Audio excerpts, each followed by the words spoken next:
Itu kenapa disebut kafir? Karena dia menutup nikmat Allah yang paling besar. Apa dia?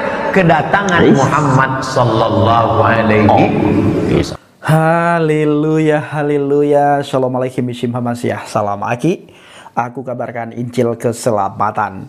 Bapak Ibu dari situ hari ketemu lagi dengan saya Evangelis Avraham Effendi Usman. Bagaimana kabar saudara semuanya? Haleluya, luar biasa. Saudaraku, sebelumnya saya mengajak Bapak Ibu semuanya untuk melihat sebuah cuplikan video berikut ini. Arti kafir sesungguhnya. Soalnya saya pernah dengar lihat penjelasan Ustadz Kondang acara hitam putih, rasanya tak pas. Acara hitam putih lah pula ditonton. Pembawa acaranya aja kafir. Kafaroh, kafir. Artinya kafaroh, bahasa Inggris cover. Kafir, cover. This is hard cover. This is soft cover. Ini cover lembut. Ibu tak bisa menengok ini. Kenapa? Karena ada cover. Kafir. Kafir artinya penutup. Itu kenapa disebut kafir? Karena dia menutup nikmat Allah yang paling besar. Apa dia? Kedatangan Muhammad sallallahu alaihi wasallam. Nah, saudaraku para pencinta channel Angel Habaget, bagaimana tanggapan kita mengenai pernyataan daripada Dul Somad? Dia sudah merincikan di depan jamaahnya bagaimana orang yang disebut kafir. Memang Bapak Ibu sangat berbeda sekali bagaimana pendeta pidato, pendeta khotbah dengan ustadz yang pidato ataupun yang ustadz khotbah. Nah, kafir menurut Dul Somad karena tidak menerima Muhammad sebagai nabi. Nah, sebenarnya Dul Somad, kami bukan tidak menerima Muhammad sebagai nabi. Tetapi Alkitab sudah duluan mencatat. Yesus berkata, setelah aku nantinya tidak ada nabi, tidak ada rasul. Yang ada itu nabi palsu. Maka kamu harus waspada. Harus hati-hati. Karena nabi palsu ini akan menyesatkan banyak orang. Nabi palsu ini akan mengiring engkau bukan kepada kebenaran, tetapi membawa engkau jauh daripada kebenaran. Maka kami umat Kristen, orang yang percaya kepada Yesus Hamasiah, sangat bergantung apa kata firman. Kami hidup, kami beriman, kami bertakwa berdasarkan apa kata firman. Bukan berdasarkan apa katanya, dan apa katanya. Yesus berkata di dalam Alkitab, setelah aku nanti tidak ada lagi nabi, tidak ada lagi rasul, yang ada nabi palsu dan rasul palsu. Mereka mengajar hal-hal yang jauh daripada firman Tuhan. Artinya mereka nantinya akan menyesatkan engkau. Maka kamu jangan ikutin. Setelah aku muncul nabi-nabi palsu. Muncul guru-guru palsu. Muncul pengajar-pengajar palsu. Mereka menyesatkan orang-orang yang percaya. Ketika firman Tuhan mengajarkan kami seperti itu, kami harus ikuti. Kami harus taat kepada firman Tuhan. Karena kami berjalan, kami duduk, kami makan, kami tidur berdasarkan apa kata firman Tuhan. Kami bertindak pun berdasarkan apa kata firman Tuhan. Apalagi mengenai hal-hal akhirat nanti. Sudah otomatis kami beriman atas dasar firman Tuhan. Karena setelah aku nantinya tidak ada lagi nabi dan rasul, yang ada dan yang muncul adalah nabi palsu. Kamu harus waspada. Atas dasar itulah Dul Somad, kami tidak percaya kepada nabi-nabi yang lain setelah Yesus Hamasiah atau setelah Yesus Kristus. Nah, apalagi kalau kita melihat firman Tuhan. Firman Tuhan tidak pernah menulis nanti akan muncul nabi dari Arab, muncul nabi dari Mesir. Tidak ada satupun nabi dan rasul tertulis dalam Alkitab itu berasal dari Arab atau berasal dari Mesir. Semua nabi dan rasul itu dari tanah Israel, dari tanah Misraim. Nah, maka kami tidak mengimani setelah Yeshua HaMasyiah. Kalau kita melihat di Perjanjian Lama, menurut Tanakh Perjanjian Lama, yang disebut kafir adalah bangsa-bangsa di luar Israel, atau yang lebih dikenal dengan kata-kata Goyim. Goyim itu adalah orang yang di luar Israel, bangsa-bangsa di luar Israel, itu Goyim. Nah, mereka lah kafir sebenarnya. Kalau kita kembali ke Perjanjian Lama, ya, di Perjanjian Lama atau Tanakh itu dikatakan kafir itu adalah orang atau bangsa-bangsa di luar Israel. Sebab dari puncak gunung-gunung batu aku melihat mereka, dari bukit-bukit aku memandang mereka. Lihat, suatu bangsa yang diam tersendiri dan tidak mau dihitung di antara bangsa-bangsa kafir. Artinya ghaib. Itu kalau menurut Tanakh Perjanjian Lama. Sekarang kita melihat bagaimana kata Yeshua HaMasyiah di dalam Injil Matius 5 ayat 21 dan 22. Kamu telah mendengar yang difirmankan kepada nenek moyang kita, jangan membunuh. Siapa yang membunuh harus dihukum. Tetapi kata Yeshua, aku berkata kepadamu, setiap orang yang marah terhadap saudaranya harus dihukum. Orang yang marah itu harus dihukum. Kalau di dalam Perjanjian Lama, ya, di dalam Tanakh dikatakan orang yang membunuh harus dihukum. Tetapi di dalam Perjanjian Baru dikatakan setiap orang yang marah terhadap saudaranya harus dihukum. Artinya apa? Yeshua HaMasyiah mengajarkan hal-hal kebaikan. Bagaimana hubunganmu dengan sesama? Hablum minan nas, hubunganmu dengan manusia. Engkau harus mengasihi satu sama yang lain sebagaimana engkau mengasihi dirimu sendiri. Engkau perlakukan orang lain sebagaimana engkau memperlakukan dirimu sendiri. Bila kamu tidak mau orang lain perlakukan sesuatu kepadamu yang tidak engkau inginkan, hal yang sama juga kamu tidak boleh melakukan kepada orang lain. Artinya apa Bapak Ibu? Setiap hari, dari hari ke hari, hidup kita harus lebih baik, lebih baik, lebih baik, lebih baik.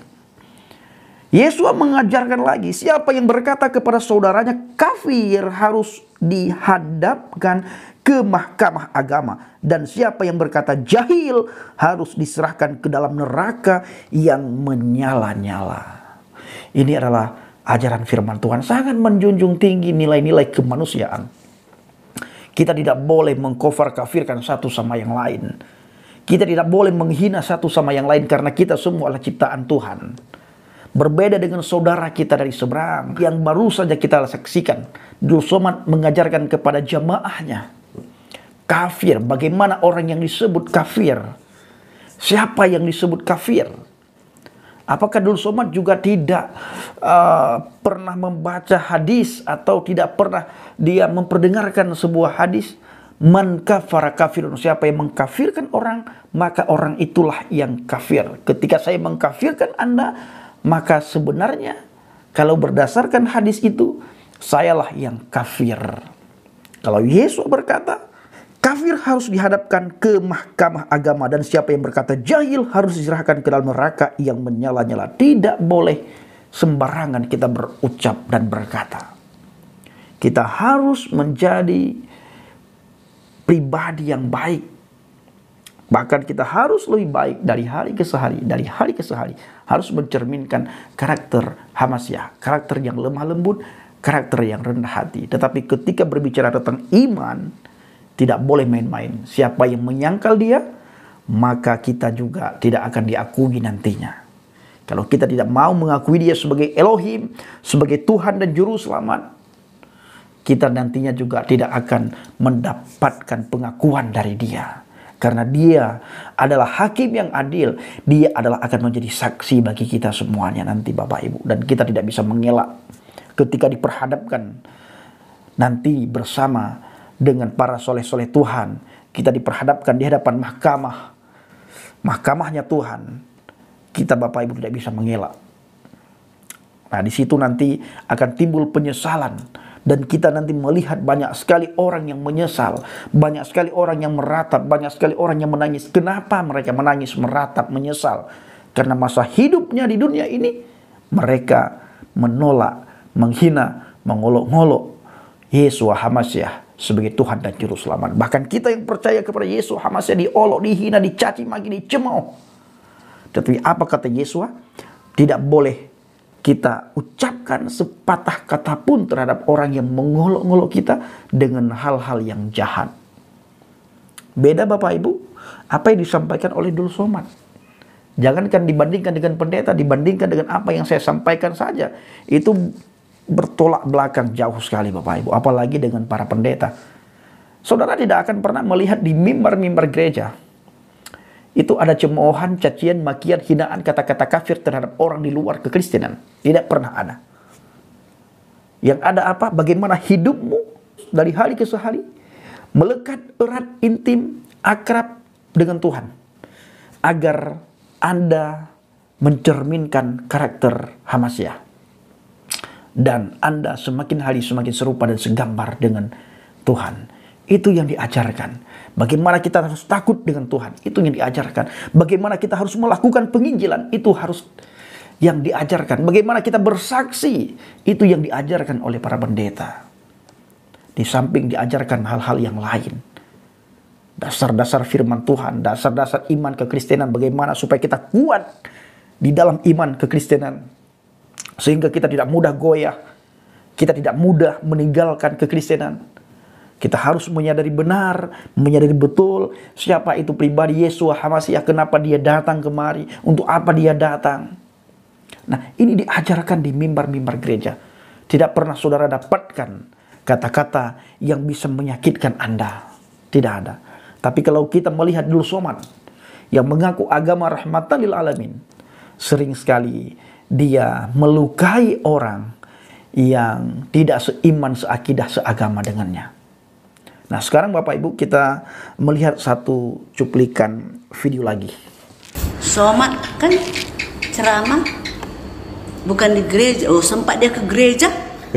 Mau dibawa kemana kami? Oh jangan sempat ya. Apa nggak lihat kamu kalau dia ceramah? Hah? Mengkafirkan orang, menggambarkan Yesusku di kayu salib. Nggak lihat? Dunia semua sudah tahu ya. Coba dulu sobat ini ya, belajar kepada ustadz yang ceramah itu indah, sejuk didengarkan, adem hati kita untuk mendengarkannya. Kurang panjang ceramah itu.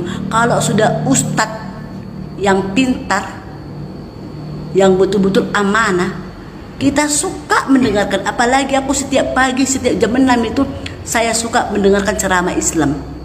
Enak kok. Tapi kok udah Somad katanya, wah mau keluar bola mataku ini. Saudaraku, kita sudah melihat bagaimana kata ibu tersebut mengenai ceramah-ceramah Dul Somad. Kalau kita pikir-pikir ada benarnya, bahkan sangat benar ya. Maka Dul Somad ditolak ketika dia masuk ke Singapura. Karena sering sekali mengeluarkan kata-kata kafir ataupun kata-kata yang menghina dan menyakitkan orang yang tidak seiman, seakidah, seagama dengan dia. Bahkan orang yang tidak sepemahaman dengannya, Bapak Ibu. Nah, saudaraku para pencinta channel Injil Habaget, salah satu butir hukum Taurat adalah jangan membunuh. Orang Yahudi yang tidak membunuh atau tidak melakukan pelanggaran terhadap hukum-hukum yang termaktub dalam hukum Taurat merasa aman dan bersih dari dosa. Kenapa? Karena mereka tidak merasa membunuh dan mereka tidak melakukan pembunuhan. Maka mereka merasa bersih dari dosa, merasa bersih dari pelanggaran. Tetapi apa kata Yesus? Apa kata Yesua HaMasyiah? Tetapi aku berkata kepadamu, setiap orang yang marah terhadap saudaranya harus dihukum. Siapa yang berkata kepada saudaranya kafir harus dihadapkan ke mahkamah agama. Dan siapa yang berkata jahil harus diserahkan ke dalam neraka yang menyala-nyala. Saudaraku para pencinta channel Injil Habaget, kita memang tidak membunuh, ya, tidak menghilangkan nyawa orang. Tetapi ketika kita mengatai orang dengan sebutan-sebutan kemarahan, kegeraman, kebencian, dengki, iri, atau kata-kata kafir atau jahil, atau kata-kata sebutan yang mengandung ejekan atau hinaan, makian, misalnya dasar pembunuh, pelacur, pencuri, goblok, dan lain-lain kata yang sangat kasar, maka kita juga harus dihukum karena kata-kata itu.